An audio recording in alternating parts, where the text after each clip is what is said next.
Echoing, much of this is going to echo Jim's commentary at this point. Yes, it's not a 25-year-old problem. It's a century-old problem. Mayor, you may remember an event we did at Count Basie Theater back in 1990-something or other called Romance in Red Bank. And it was a thing celebrating the history of Red Bank and the things it could do and the things it can be.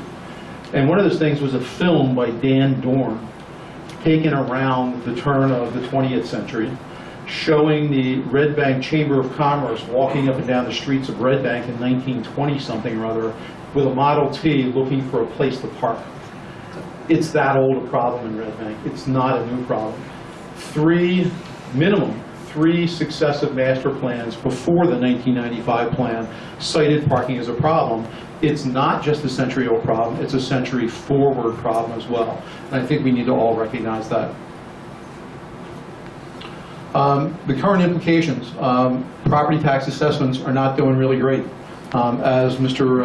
Scavone already pointed out. This argument is going to be going on for a while as to what the actual tax base is, but we think it's at least 30% or more. 2/3 of all assessments, as we know, are school taxes. Commercial properties pay for those, but they don't send anybody to the schools.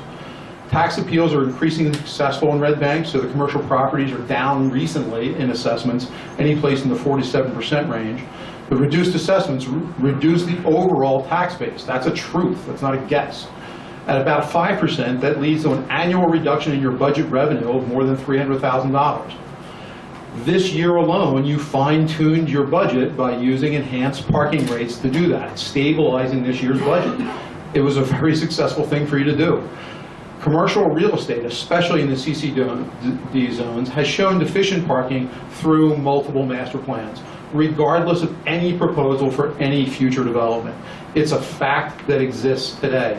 I'm a commercial business owner in downtown Red Bank. I've been here for 25 plus years, and getting parking spaces for my staff means I have to supplement my rent to the tune of something like $6,000 to $7,000 a year in parking permits.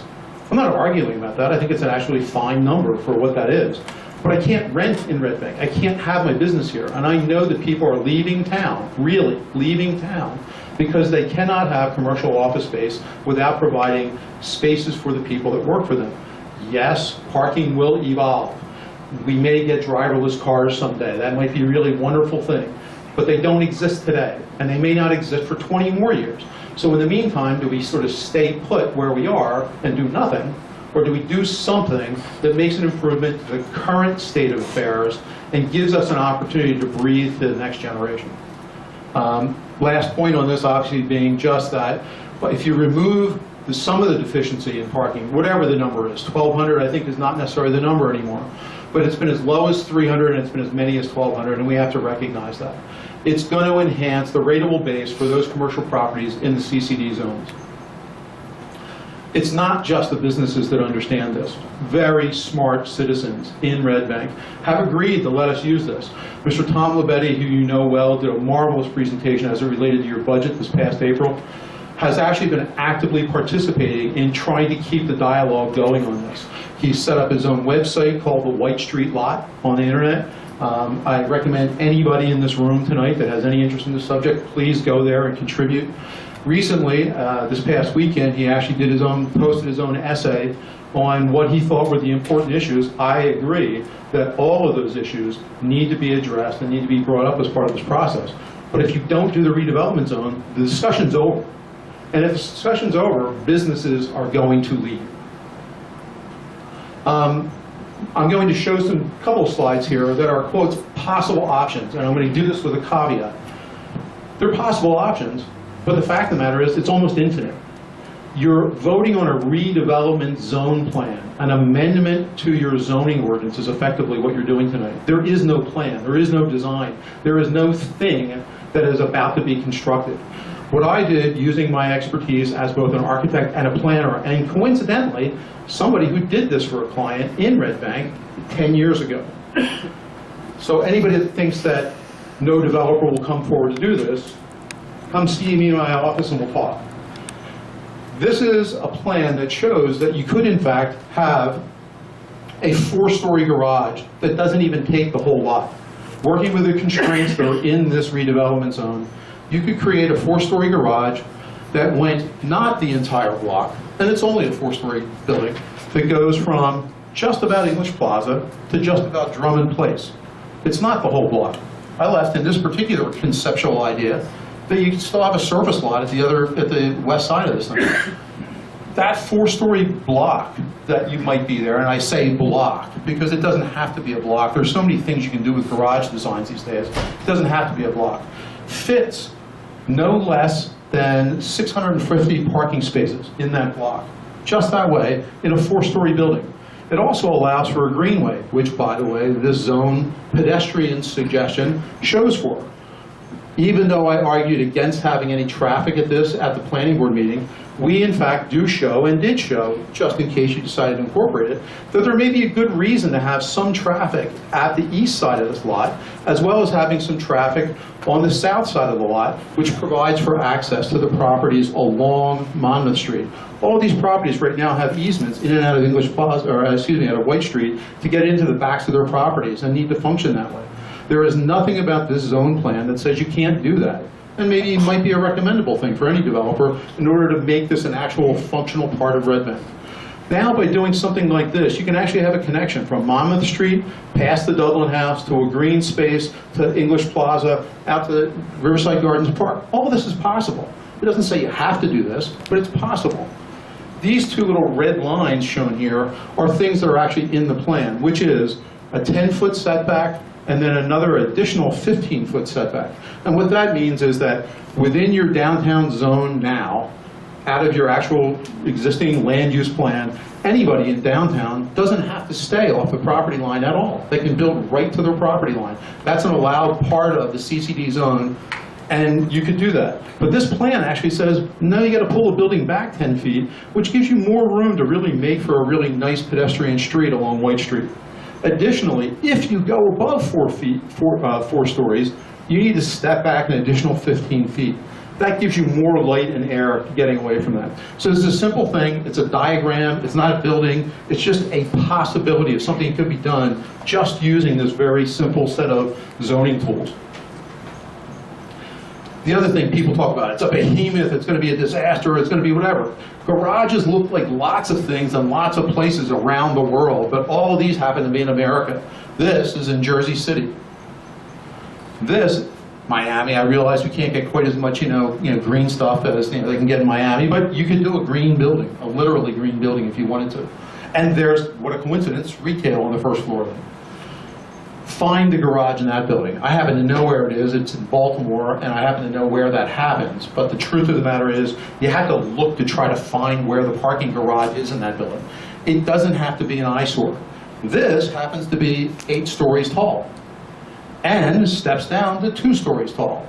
And because of the FAR requirements and the height requirements that you've put into this, in a redevelopment zone, a building could not be an 8-story whatever, because the zoning wouldn't allow for that. You could not have a block-long building with that kind of a thing. You could have an isolated part of the building could be tall, using that window in that envelope, but you could not have the entire thing be an 8-story long, sun-blocking thing. So another, and to illustrate that point, this is another plan, again, using the FAR requirements and the height requirements of the actual redevelopment zone you're suggesting. I did it simple because I do it for a living and I don't have a lot of time to do it as a volunteer. So here's the story. Same idea of a 4-story parking garage, but now we want to go to 8 stories. Okay. Well, once I build a 4-story parking garage, I've eaten up probably 2/3 to 3/4 of the entire FAR requirements for the entire site. I don't have any more room to build something else on the site. So now I have a little public green space down at the western end of the site, and I still have a little bit of surface parking for those that might need in and out, quick access and leaving at Red Bank. I've now made the sidewalk wider because, well, if I got 650 parking spaces here, why do we need to have 8 more parking spaces on the street? Now I'll make the sidewalk wider. Now it's really a pedestrian-friendly place. These are things that are possible in the zoning thing that is in front of the council tonight. Taking that FAR requirement and adding it up, I then say, I want to build an 8-story building. Well, I'm left over with 16,000 square feet. That's all I can do. The entire 8-story building is this piece. That's it. because I don't have any more room left after I've done all this building of a garage. And this one has less parking and has less net parking because I'm building all this other stuff. Which is the other thing you have to understand as part of the redevelopment zone plan, is that if you start adding in lots and lots and lots of other uses, and you get rid of the exemption issue, then you have to balance your balancing act of how much residential can I have, and how much commercial can I have, and how much of anything else can I have, and still make the garage work. So you can't create a giant behemoth that's going to swallow all of downtown Red Bank, because there's too many things that are going to be check, check, check that you're going to have to do as a developer. If you do want to do that as a developer, say you're Mr. Greedy Pants and you want to make the really full-size 8-story building for the entire block, you can't do it without coming back to this agency, this mayor and council, whoever's sitting on this dais, to get approval for that. They'd have to go back and you'd have to amend the actual redevelopment plan to do that. I'm sure your redevelopment council can, correct me if I'm wrong on that. But the way this is set up, you would have to, if you wanted to vary from this, you'd have to actually go through this whole process all again to let that person create that other thing. So there's some highlights to this that we think are beyond the pure economic. As I mentioned in both of those little schemes, you have an opportunity to make White Street something other than just traffic and parking. You have the ability to create this cross passageway between Monmouth Street and the riverfront, which doesn't exist, but is in fact part of the Strategic Revitalization Plan, it's part of the Vision Plan, and it's part of the Master Plan from 1995. All those things recognize a more pedestrian-friendly place in Red Bank is really important. The widened sidewalks on White Street that has the opportunity for more trees, for sidewalk cafes, enhanced streetscape consistent with actual efforts going on now at the River Center. The River Center is making plans and are asking for additional public financing from other agencies to help them do more things to make White Street even better. This gives you an opportunity to enhance that. It creates a public destination that's central for parking. So if you all knew that you had a place to go to for parking in Red Bank, why would you drive 7 other places and create all kinds of traffic snafus somewhere else? If you had a central place that provided that, it will actually help to ease a lot of the traffic burden. And last but not least, it gives you a chance of creating something architecturally appealing that actually helps to enhance the liveliness of the rest of White Street. So in short, in our head, as the Red Bank Business Alliance, we see this as a real positive for all of Red Bank in several different ways.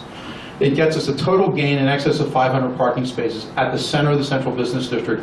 And everything that Jim Scavone said is really true. I have worked with customers and clients who have basically said to us, yeah, we'd like to locate in Red Bank, but the parking is just such a ridiculous thing. We're going to go somewhere else. We'll go to Long Branch. We'll go to Asbury. We'll go to Fort Monmouth when it opens. We'll go out to Monmouth Mall with the Kushner companies making all the expansions they're doing. We might even go to Bell Labs with Bellworks because there's all these amenities we can get now out there, and they have parking. So why would we open in Red Bank? So all of those things are really, really important things to pay attention to. It gives us an opportunity to optimize the financial return for the borough of Red Bank of a currently underutilized asset. It's really nice that you have a parking utility of really hardworking people who try to do what they can do to try to, quotes, manage parking. But they're not parking managers. They're utility people whose not their job to make the best parking. If you create a structured set of parking where you can actually manage the rate of people coming in and going out, you can actually double and triple your income on any of those spaces because you'll turn them over more often.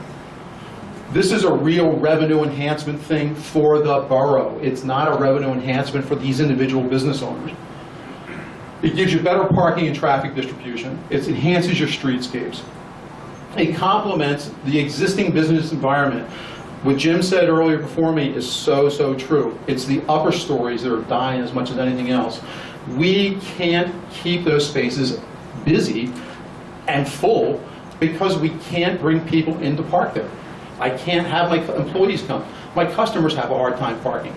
We only have 4 spaces for our building, and I have to juggle that with whoever it is. Like today, I couldn't get a parking space, so I had to do a lot of that juggling. And very, very, very importantly, I think it provides a great opportunity for the stabilization of the borough's tax base on something that we're already doing, which is we're using parking